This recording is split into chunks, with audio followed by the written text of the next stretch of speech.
Hi everyone, I'm Nancy, Insights Expert at Forward Keys. Thanks for inviting me today to share some insights regarding China outbound travel.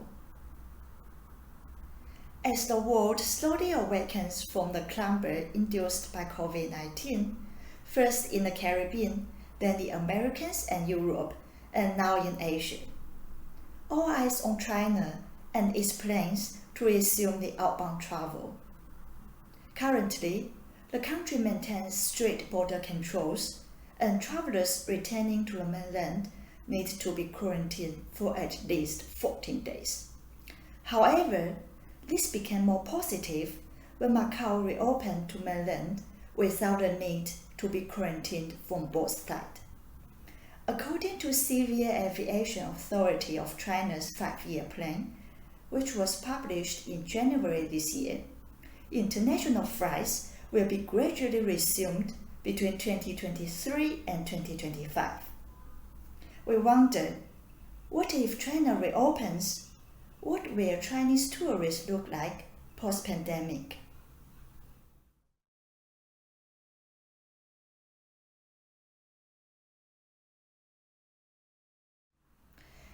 In 2019, mature long-haul destinations captured a great share of Chinese outbound travel outside Asia.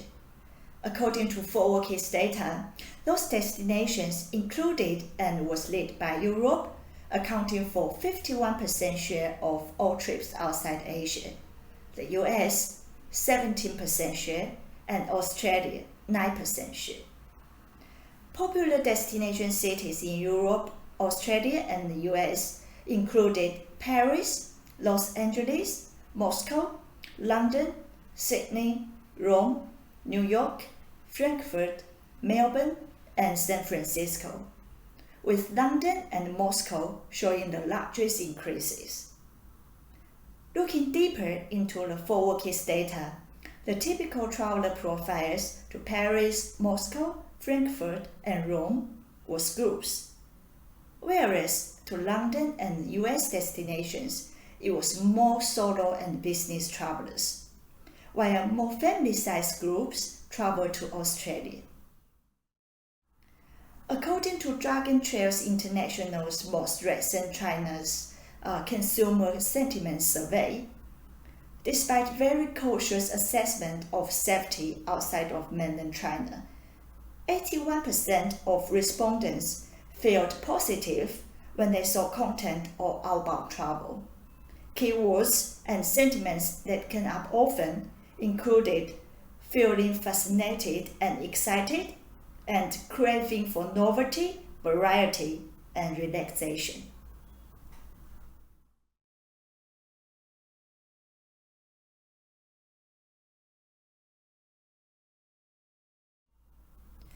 Thanks to released travel restrictions, Chinese tourists have been the first to return to Macau. In 2021, travelers to Macau recovered around 54% of the pre-pandemic level, while outbound travel from mainland China to Hong Kong was down 96%. Before the pandemic, Macau was usually a combined holiday destination, matched up with a few days in Hong Kong, but now, due to safety concerns and travel restrictions, people tend to explore just one single destination at a slower pace. The other star destination for Chinese domestic travelers is Hainan. Look at Hainan, where shopping has grown in popularity. Throughout the pandemic, shopping tourism has been giving a helping hand due to the tax exemptions made for the region. The annual offshore duty-free allowance for shoppers visiting Hainan has been raised from 30,000 RMB to 100,000 from July 2020, and the previous 8,000 RMB limit for a single tax-free pursuit is removed. Travelers to Hainan recovered 96% in 2021 versus 2019. The trip origin cities where people were most enjoying these benefits in Hainan were Beijing, Shanghai, Shenzhen, and Chengdu in 2021. Music to the ears of many luxury brands and travel retailers, as this just compounds the need for revenge shopping, ready to take place potentially overseas once the departure gates are reopened for international travel. Sports tourism is another trend to consider. Greatly encouraged by publicity surrounding the Winter Olympic Games in Beijing this year, we see the strongly increasing enthusiasm for travel to snowy ski destinations in northeastern China. When outbound travel resumes, I think there would be more customized trips to famous winter destinations worldwide. Then, examining the type of Chinese travelers, I think they would be quite different from the group of tourists in the past. Changes to the visitor profiles include millennials plus. Young and middle-aged people will still be the main force of tourism in the post-pandemic era. Online resources show that the most important group of domestic tourists are currently young people aged 25 to 34, accounting for 30% of total travelers. Young and middle-aged tourists aged 25 to 44 accounted for 52% of the total travelers in 2019, and domestic travelers continue to show a trend of higher education. In 2019, 65% of domestic travelers had a college degree or above. They are showing increasing needs for a variety of customized and private tours. Consumption is shifting from sightseeing to more unique experience and service-oriented products. The epidemic has strengthened young tourists' usage of new technology. Learning from destinations on emerging social media platforms, sharing tourism experience via live streaming sessions, online booking service, smart visitor flow management, digital tour guides, and virtual reality experience at destination. Then the elderly market. This is a segment to watch as China's population ages. A survey done by the Tourism Research Center of China revealed that China's post-60s group has become the main driving force of China's local tourism market.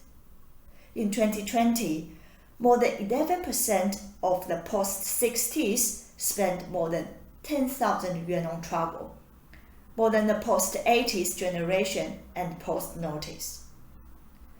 The China National Committee on Aging predicted that the number of those over 60 will reach a peak of 487 million by around 2050, accounting for over a third of the total population.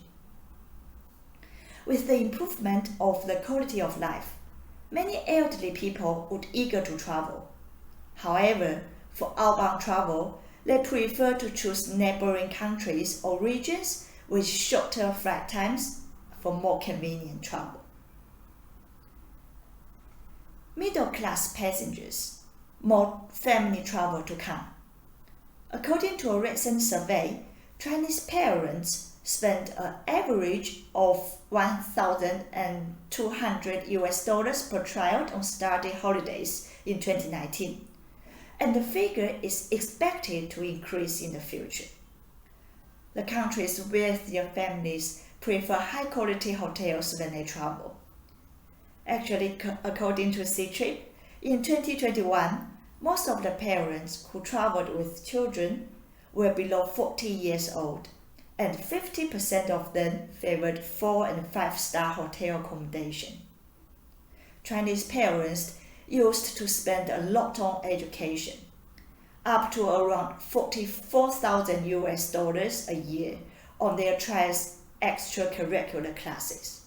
But last year, China banned for-profit tutoring firms, and all vacation tutoring are now off limits. In that case, kids would have more time to learn and explore new things through travel experience, and parents are just willing to pay for that. If you are trying to attract Chinese travelers to your hotel or destination in the post-pandemic, you may need to rethink and redesign on travel itineraries, offerings, and make them more appealing for a very different and more independent type of travelers.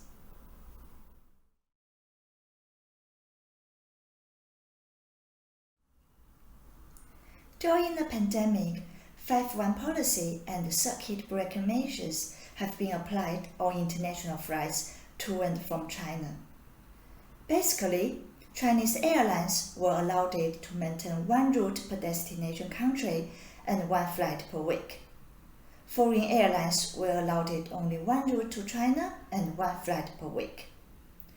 If the number of COVID cases on any international flight reaches a certain number, the flight will be suspended. Only after the end of this circuit breaker period, the airlines could resume its schedule. Therefore, we have seen a lot of changes in flight connectivity. For example, between the UK and mainland China, all direct flights have been suspended from August 2021 until very recently. On the other hand, Finland had a good connection with China. Last year, Finnair and Jinyao Air operate 2 flights per week between Helsinki and Shanghai. And they entered a joint business partnership where the 2 carriers cooperate on Helsinki and Shanghai flights, as well as 57 points beyond in China and 65 beyond points in Europe. Looking again into forward case data, the top 10 foreign airlines for long-haul travel by seat capacity in 2019 show flight connectivity to Europe had been improved by major airlines, while the capacity to the USA had been decreased by United and American Airlines. There is also a decreasing trend on airfares for China domestic travel. Even before the pandemic, airfares decreased by 17% between 1999 and 2019. During the pandemic, airlines have offered cheaper airfares and even unlimited flight pass to stimulate travel demand. So we should expect higher competition in the post-pandemic world.